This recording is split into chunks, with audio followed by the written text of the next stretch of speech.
बिस्मिल्लाहिर्रहमानिर्रहीम। नाज़रीन अस्सलाम वालेकुम। मैं हूं आपका मेज़बान साबिर शाकिर फाकिर इस्लामाबाद से कुछ ताज़ा तरीन इत्तलात और खबरें आपसे शेयर करते हैं। कुछ लंदन से, कुछ लाहौर से, कुछ रावलपिंडी से और कुछ अटक से। खबरें अच्छी हैं और खबरें इसलिए अच्छी हैं कि जो रात की तारीकी है ये ख़त्म हो रही है और नया सूरज तुलू होने वाला है। और कैसे तुलू होगा उसके लिए ज़ाहिर है थोड़ी सी तगोदौ करनी पड़ेगी और तगोदौ की जा रही है। और सबसे बड़ी बात, जो सबसे अच्छी बात है, वो ये है कि सबको एहसास हो गया है, सबको, तमाम स्टेक होल्डर्स को एहसास हो गया है, खा वो सियासी हैं खा वो गैर सियासी हैं, उन सबको ये एहसास हो गया कि जनाब मामलात को अब थोड़ी सी बेहतरी की तरफ ले जाया जाए और मफाहमत की तरफ बढ़ा जाए और एक अच्छा खुशहाल पाकिस्तान बनाने के लिए सबकी जरूरत है तो सबको साथ लेकर चला जाए। ये जो 16 महीने 17 महीने से जो फाशिस्ट तर्ज हुक्मरानी मुसल्लत था, उस फाशिस्ट तर्ज हुक्मरानी को का खात्मा होने जा रहा है। और न सिर्फ खात्मा होने जा रहा है बल्कि काफी बेहतरी के इम्कानात हैं। बहुत सारी खबरें ऐसी हैं जो कि शेयर की जा सकती हैं और बहुत सारी खबरें जो आपके साथ डिस्कस अभी नहीं की जा सकती, वो अभी तक तकमील के मराहल में हैं, कुछ मैच्योर हो रही हैं और जैसे ही वो मैच्योर होंगी एक एक करके हम आपके साथ शेयर करेंगे। लेकिन अच्छी बात, अच्छी उम्मीद ये है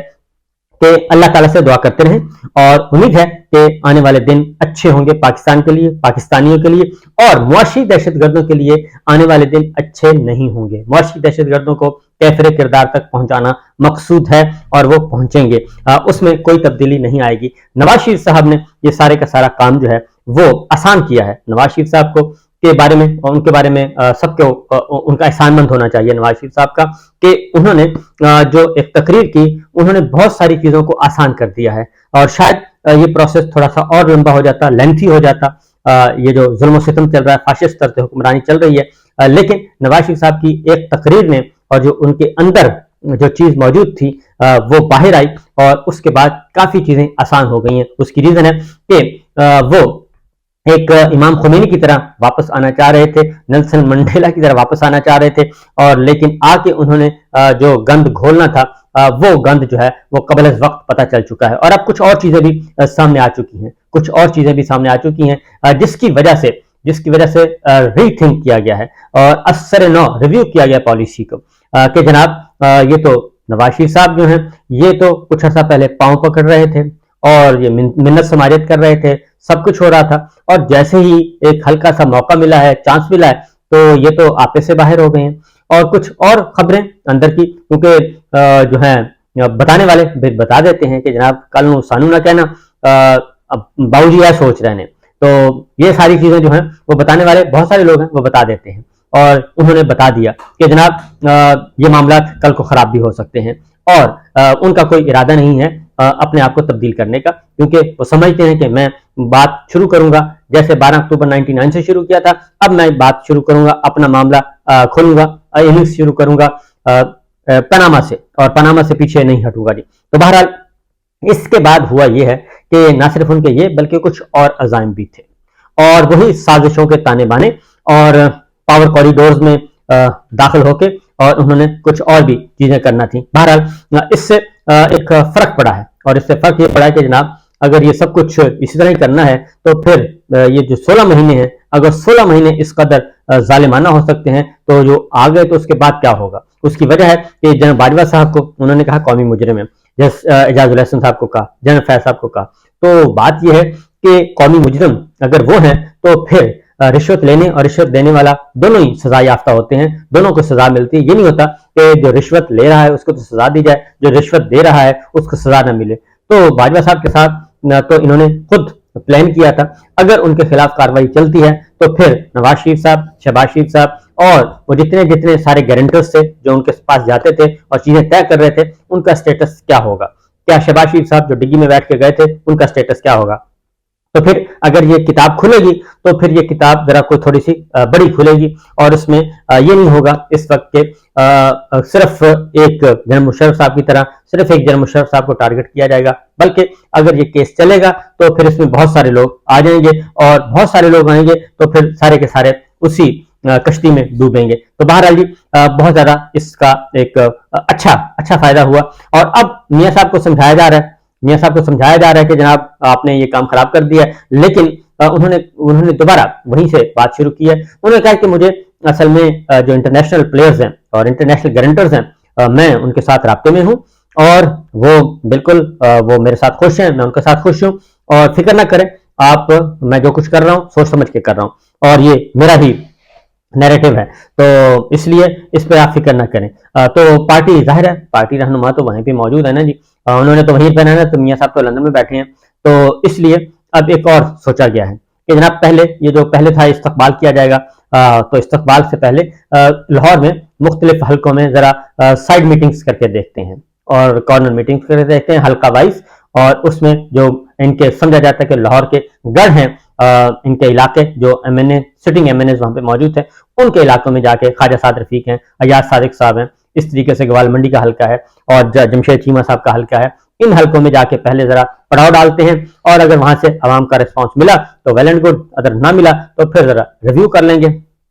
تو یہ چیزیں ہوئی ہیں, اور میاں صاحب کے لیے کچھ اچھی خبریں نہیں آ رہی. اس کی وجہ یہ ہے کہ چیف جسٹس عمر عطا بندیال صاحب اور جسٹس اعجاز الحسن صاحب, ان کے خلاف بہت گند اچھالا گیا اور بہت دھمکیاں دی گئی. جسٹس اعجاز الحسن صاحب کے گھر تو فائرنگ بھی کروائی گئی تھی, انہوں نے ماضی میں کروائی, اور جسٹس عمر عطا بندیال صاحب کے ساتھ جو کچھ کیا وہ بھی ہمارے سامنے ہے. تو پارلیمان کے اندر بھی گالیاں دی گئی, پارلیمان کے باہر بھی گالیاں دی گئی, اور سپریم کورٹ کے دروازے کے سامنے آ کے باقاعدہ طور پہ دھمکایا گیا, جتھے لائے گئے اور جتھا بندی کی گئی, اور مسلح غیر مسلح افراد آئے اور دھمکیاں دے کر چلے گئے. 14 مئی کا معاملہ تھا, نیب ترامیم کو کلرم ہونے سے بچانا تھا, اور یہ جو چیف جسٹس عمر عطا بندیال اور سپریم کورٹ کے اندر جو انہوں نے نقب لگائی تھی پروسیجر ایکٹ میں تبدیلی کر کے, اس کو کلرم ہونے سے بچانا تھا. اس لیے یہ سارے کا سارا کھیل کھیلا گیا, اور اس کے نتیجے میں جو انہوں نے مغلظات کی وہ ساری سامنے آ چکی ہیں. اب ایک اچھی خبر وہ یہ ہے کہ سینئر موسٹ جج جسٹس سردار طارق صاحب نے ریجیکٹ کر دی ہیں جو درخواستیں آئی تھیں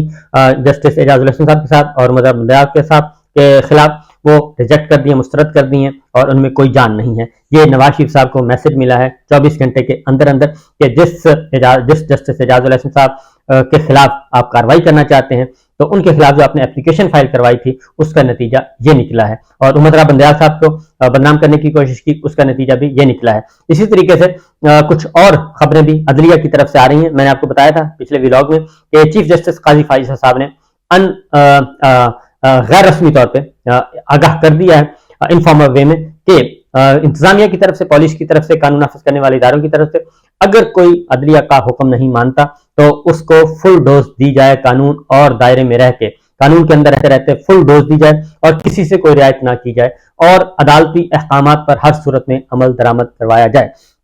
تو اس لیے جو سوچا جا رہا تھا شاید وہ نہیں ہو رہا. اور اس کی ایک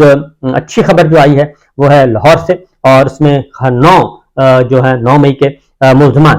5 مہینے کے بعد تقریباً ان کی ضمانتیں ہو گئی ہیں, اور یہ اچھی خوش آئند اطلاع ہے. اس میں خواتین بھی ہیں, اس میں مرد بھی ہیں, اس میں صنم جاوید ہیں, سابق ایم پی ایس, اشمی شجاع ہیں, افشاں طارق ہیں, اور روبینہ جمیل ہیں, شہبانو ہیں, جبکہ اس میں شامل ہیں جی قاسم ہیں, علی حسن ہیں, اور سید فیصل اختر ہیں, حسین قادری صاحب ہیں, یہ بھی اس میں شامل ہیں. 9 ملزمان کی درخواستیں منظور کی ہیں انسداد دہشت گردی کی عدالت نے.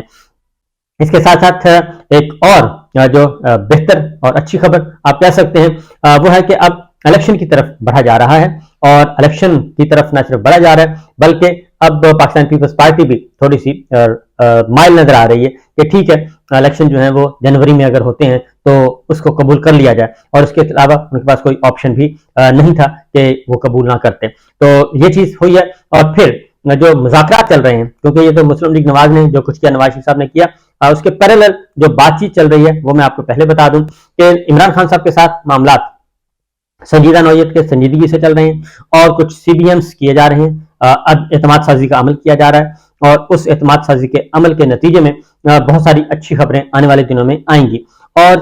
وہ بات چیت ابھی مثبت انداز میں آگے بڑھ رہی ہے. اس میں کسی قسم کی گھڑبڑ نہیں ہے. اس میں صدر علوی جو ہیں وہ اہم کردار ادا کر رہے ہیں. محمد علی درانی صاحب جو ہیں اس وقت وہ باقاعدہ طور پہ اناؤنسڈ, یہ نہیں ہے کہ غیر اعلانیہ طور پہ وہ مذاکرات کار ہیں, اور وہ اسٹیبلشمنٹ کی طرف سے ہیں, اور ان کو ایک ٹاسک دیا گیا ہے. اور ٹاسک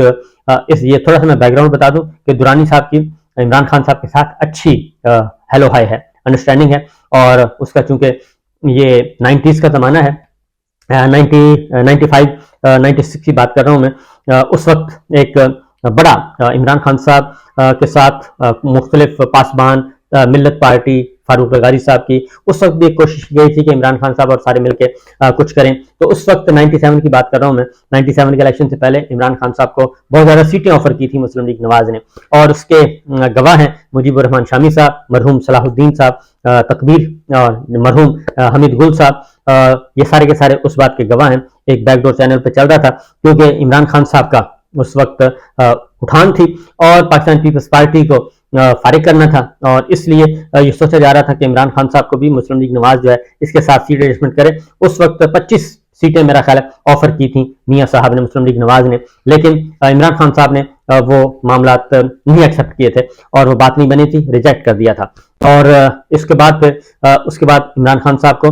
कोई सीट शायद नहीं मिल सकती, एक आध सीट मिली थी, चाहे एक भी नहीं मिली थी, जिसके बाद ये समझा जा रहा था कि इमरान खान साहब खत्म हो गए हैं। ये जमाने की बात है, और जिस जहाँ पे, क्योंकि मेरा भी आना जाना था उस वक्त, ये एक लाहौर में ये सारी गैदरिंग होती थी प्राइवेटली, ऐसी बात नहीं, उसमें वो नहीं था कि जनाब कोई पीछे एजेंसियों का मामला था, ये पॉलिटिकल एक गैदरिंग होती थी, उसमें मैंने बता दिया कुछ नाम। तो बहरहाल ये एक है, मोहम्मद अली दुरानी साहब जो हैं वो इस वक्त एक्टिव हैं, और सदर ममलिकत के साथ उनकी दो नहीं कई मुलाकातें हो चुकी हैं। और इसी तरीके से पाकिस्तान तहरीक इंसाफ, इमरान खान साहब ने जो एक कमेटी बनाई हुई है, मुज़ाकरात कमेटी, और उनके साथ भी बाकायदा तौर पे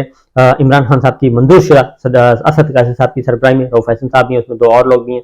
तो वो 4 रुकनी मेंबर कमेटी जो मुज़ाकरात कर रही है। इमरान खान साहब को अटक जेल में इससे ऑन बोर्ड रखा हुआ है, और वो भी इस सारी सूरत हाल से आगाह हैं। तो देखते हैं कि ये सारी चीजें किस तरफ जाती हैं। फिर